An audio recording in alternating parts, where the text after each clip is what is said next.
Hi, and welcome to another episode of GCAS Dialogues here at the Global Centre for Advanced Studies. We're based in Dublin, Ireland.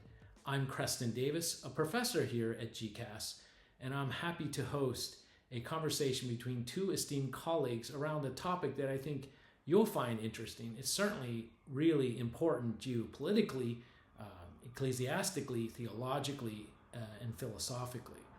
Now, we have two esteemed professors who will be talking about this topic. But the backdrop of this topic is really interesting because I was outside of Milan in a small Italian village on May the 8th, and I had just finished up some work and I went out on a run in the afternoon when suddenly, out of nowhere, all the church bells started pealing. They rang out in chorus, not just in the village, but across the countryside, and later I learned across Italy itself.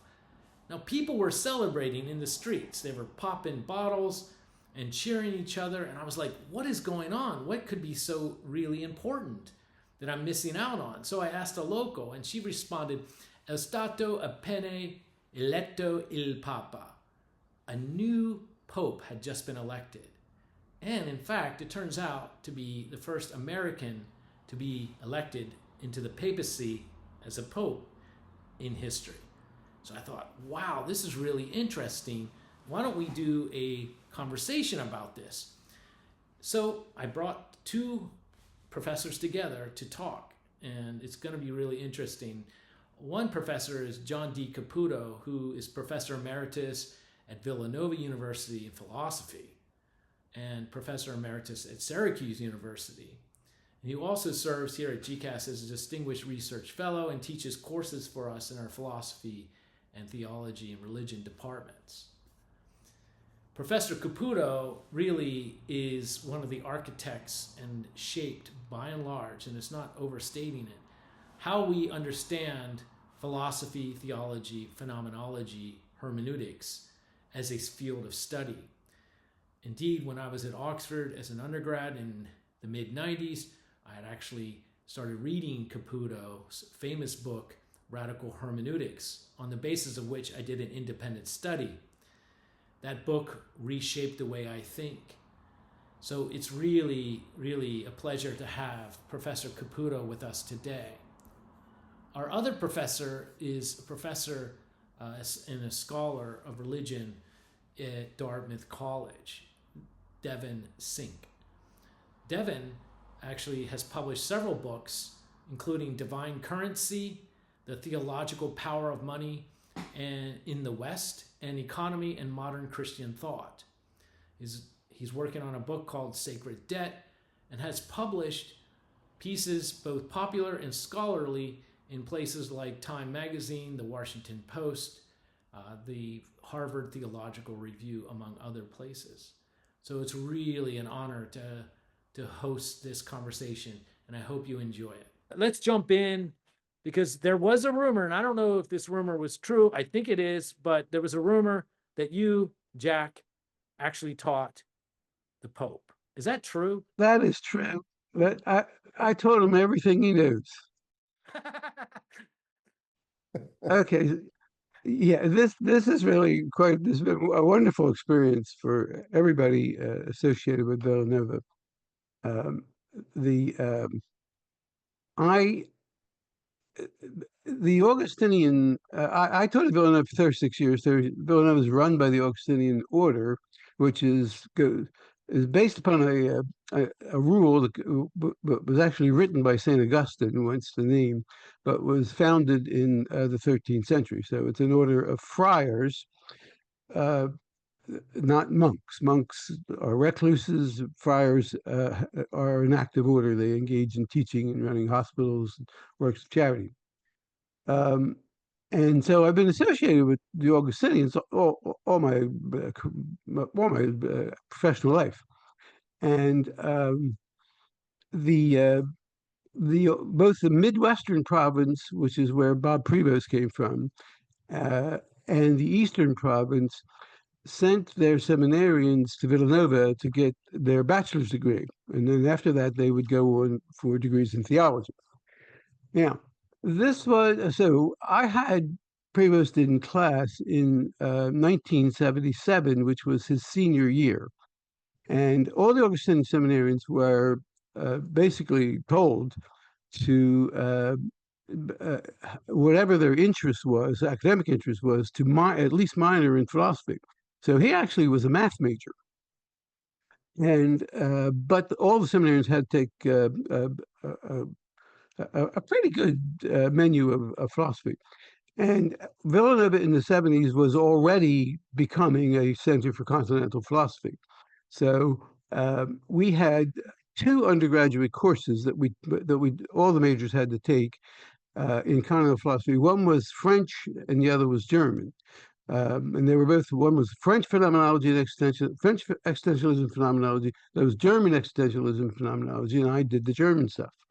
So Prevost was in German existentialism phenomenology. Now, in that course, which I taught for many, many, many years, I always did the same formula. In the first half of the course, I did Kierkegaard and Nietzsche. In the second half of the course, I did Husserl and Heidegger. And each year, I would vary the text that I was using. So when I realized who the Pope was, I had to go back and look at what I did that year. And one of the things I did was, when I did the Kierkegaard stuff, I did Fear and Trembling that year. And one of the other students who was in that class actually preserved the copy of Fear and Trembling that he bought for like probably $1.50 back in 1977. An old beat up old copy we had actually used. So now that course, you mentioned that you were interested in radical hermeneutics. I taught Kierkegaard, Nietzsche, Husserl, Heidegger in that course for like 20 years. And radical hermeneutics was the upshot of that course that Prevost was in. So my point is that Villanova is saturated by the Augustinian spirit, unitas veritas caritas, and with an emphasis on caritas. So St. Augustine belongs to, in medieval terms, medieval philosophy, the voluntarist tradition rather than the intellectualist tradition. And in the one, there's a primacy of knowing and intellectus, and in the other, the primacy of the will and caritas. Now, obviously, these should not be at war with each other, so they're points. But the Augustinian spirit is the spirit of caritas, and that saturates everything Villanova does. And so they're always talking about the spirit of St. Augustine, and the confessions are taught in all the courses. There's a program of Augustinian studies, so it's really very much alive.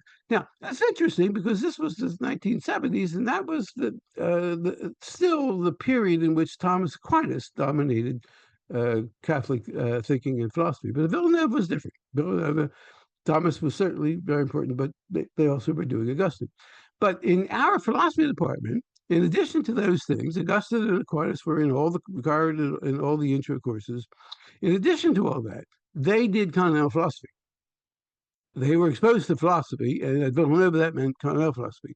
So they got a very good snootful of post-metaphysical, non-metaphysical, experiential, phenomenological, concrete, existential, philosophical thinking, as opposed to an analytic approach to religion.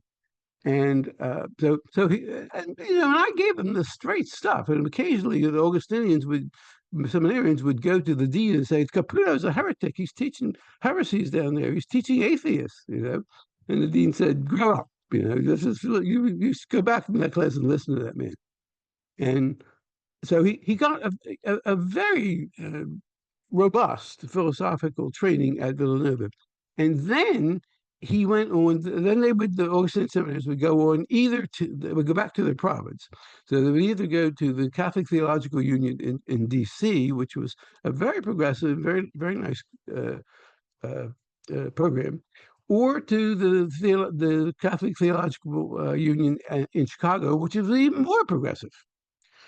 So Prevost, who was from Chicago, went back to the Chicago province to do his theology work, where he again got very good post-Vatican II theology. Okay, now 1977 it's an interesting time because at that point, John Paul II had not been able to crush Vatican II. But John Paul II crushed Vatican II. John Paul II saw to it that if you use the expression populus Dei, the church is not the hierarchy, the church is the populus Dei, your career was over in the church.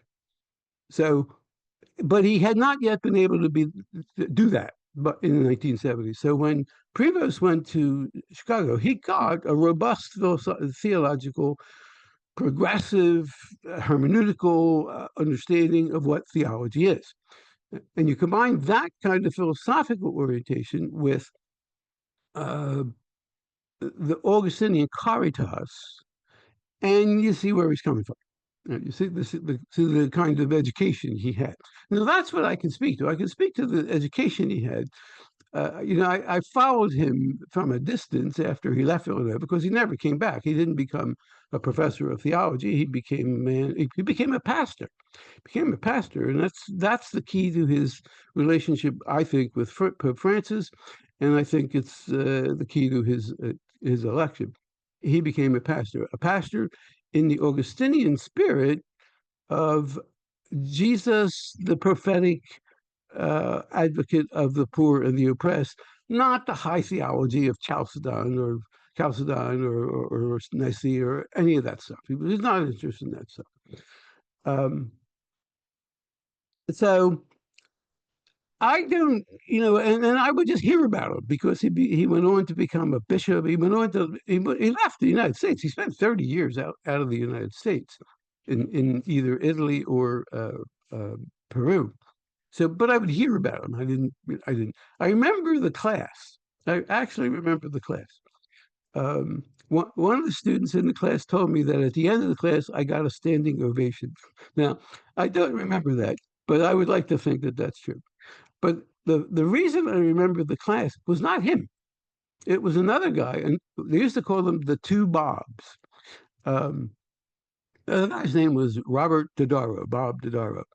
Brilliant young Augustinian, and so was Prevost. But the difference was, but Dodaro had all kinds of things to say. He spoke up, he intervened, he asked questions.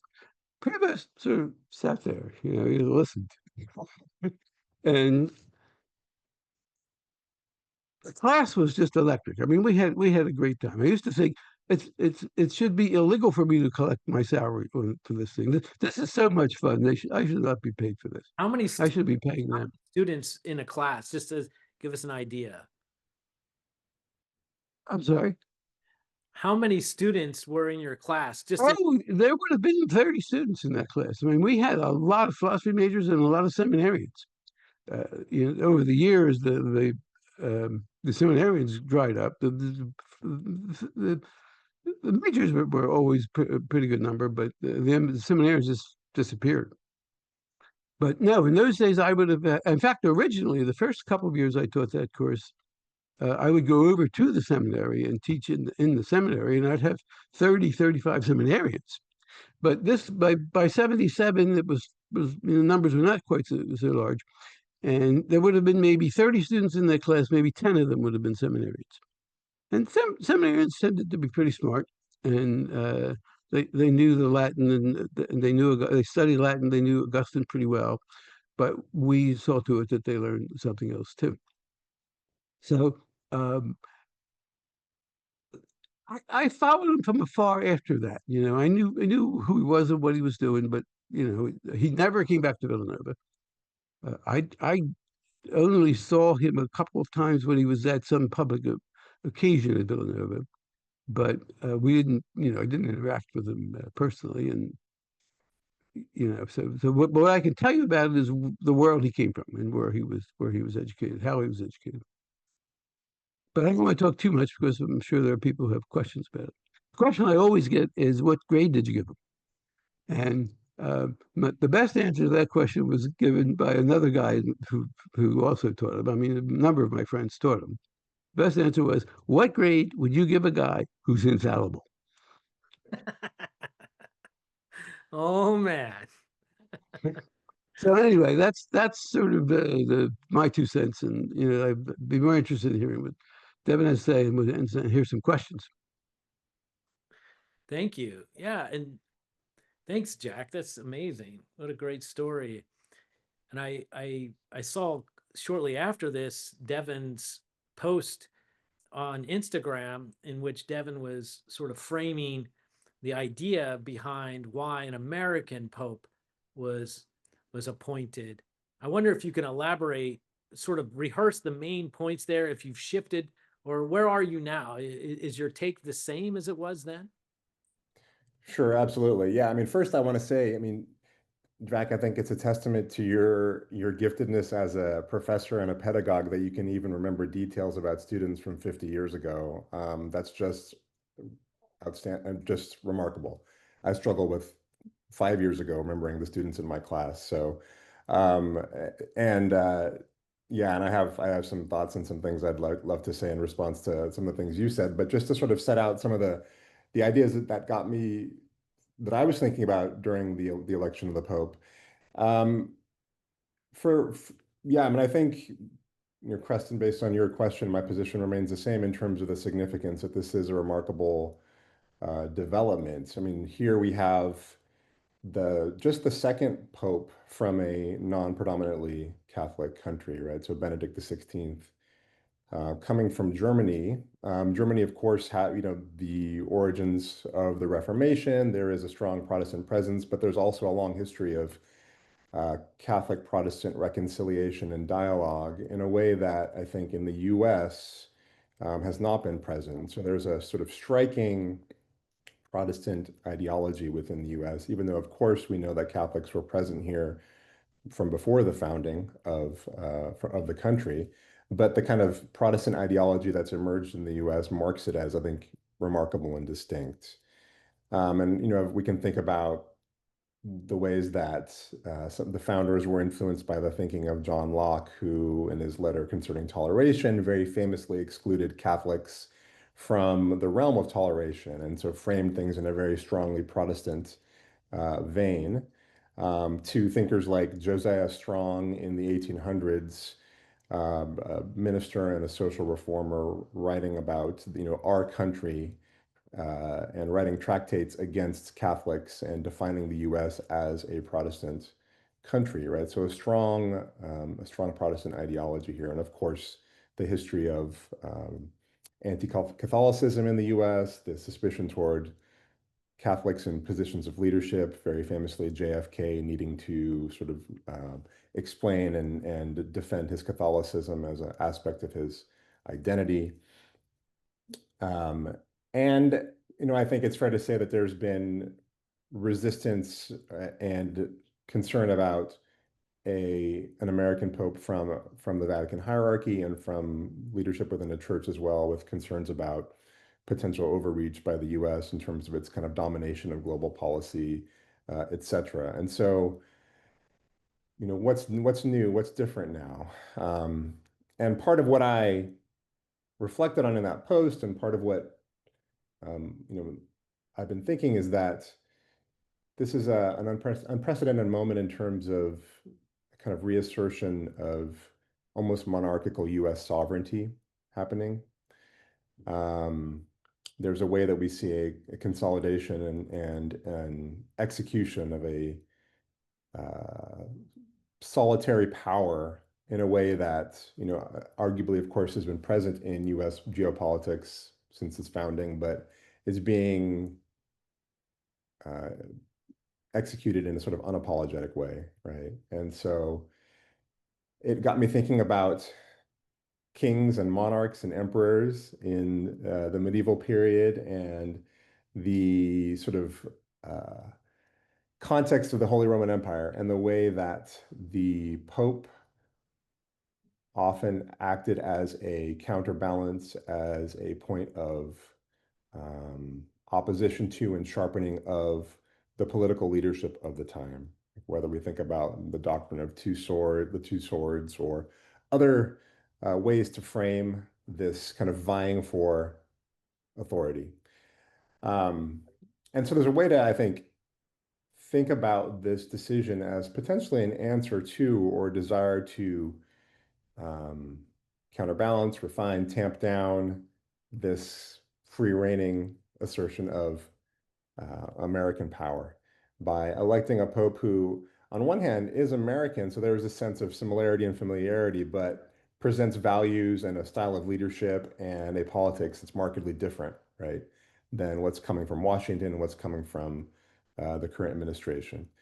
And so arguably the Pope can't be sort of written off or dismissed as foreign or as an outsider. There's a way in which he's representing what's coming from inside the house, so to speak, but in a way that is presenting a radically different vision, an alternative set of values.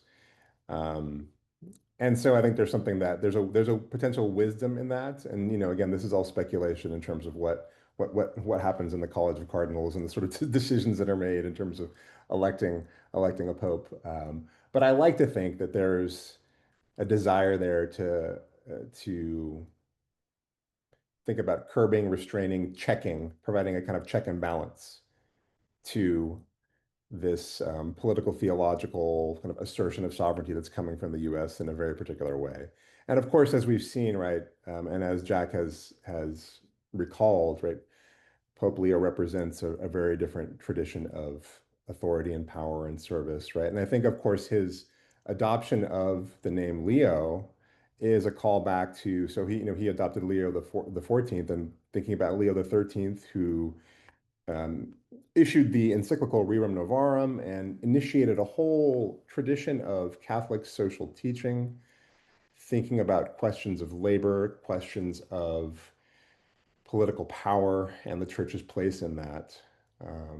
I have to think that the current pope is wanting to signal that tradition and locating himself within that tradition of Catholic social teaching, which out of which, of course, emerges concerns about the preferential option for the poor, and solidarity with the marginalized, etc. Values that Leo appears to be wanting to embody.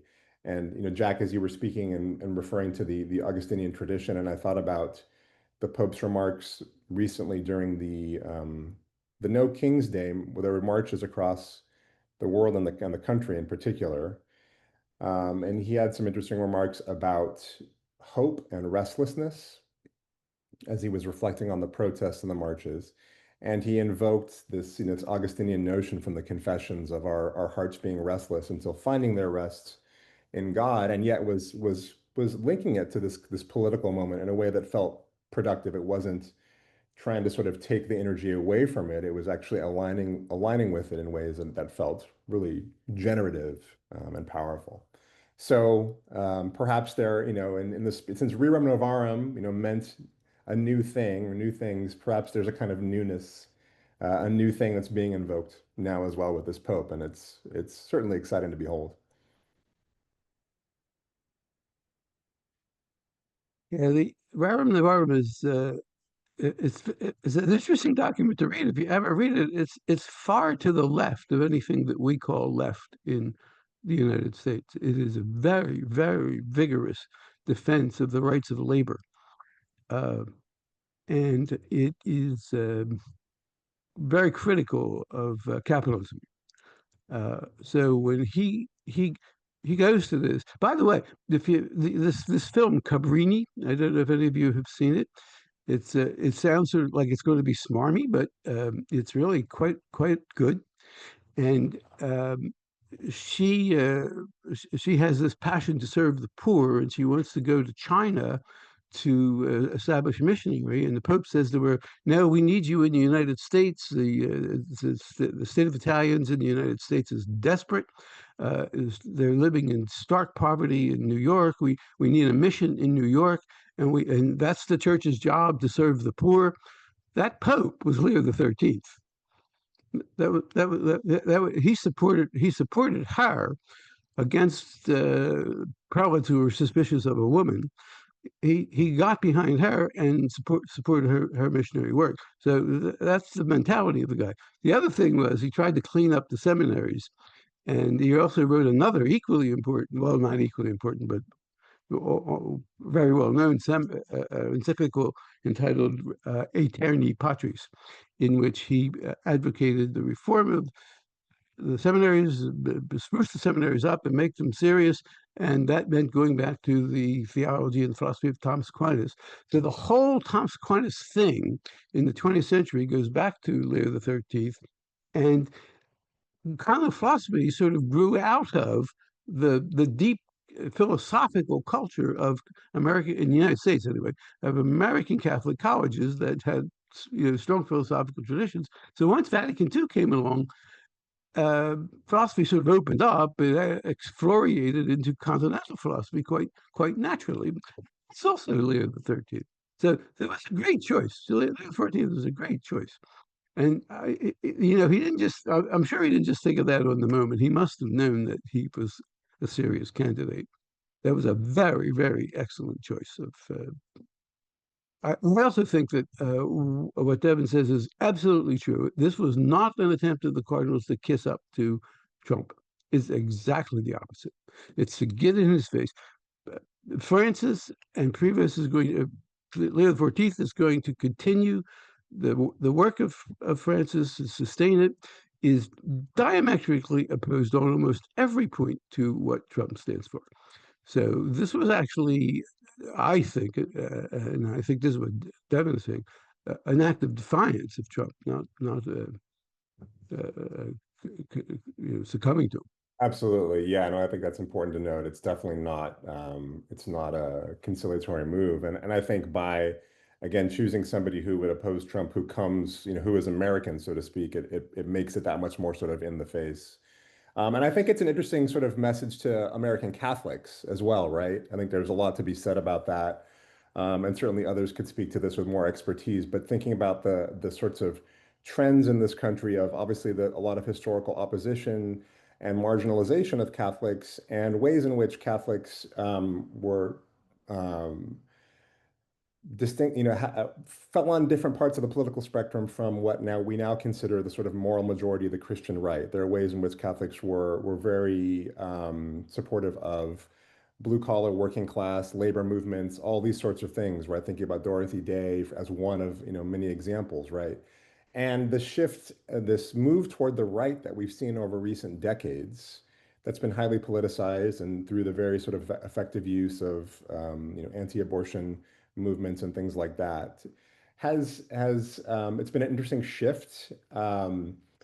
And there's almost perhaps a desire to remind American Catholics of a broader, deeper tradition of Catholicism that is not the sort of narrow, politicized, very stark right-wing version that we're seeing. And obviously the vice president is Catholic, right? And so there's a way that, and represents some of that perhaps more reactionary or conservative Catholicism that strangely has very little to say about the sort of social teaching that is a part of the Catholic tradition. And so, yeah, I think there's something there, a message to American Catholics as well about an invitation to return to a broader, richer tradition. He directly challenged Vance on that Ordo Amoris thing, which is that love is the principle of love is selfishness. The more the stranger one is to your own personal interest, the less love they deserve. This inversion of the New Testament and of St. Augustine.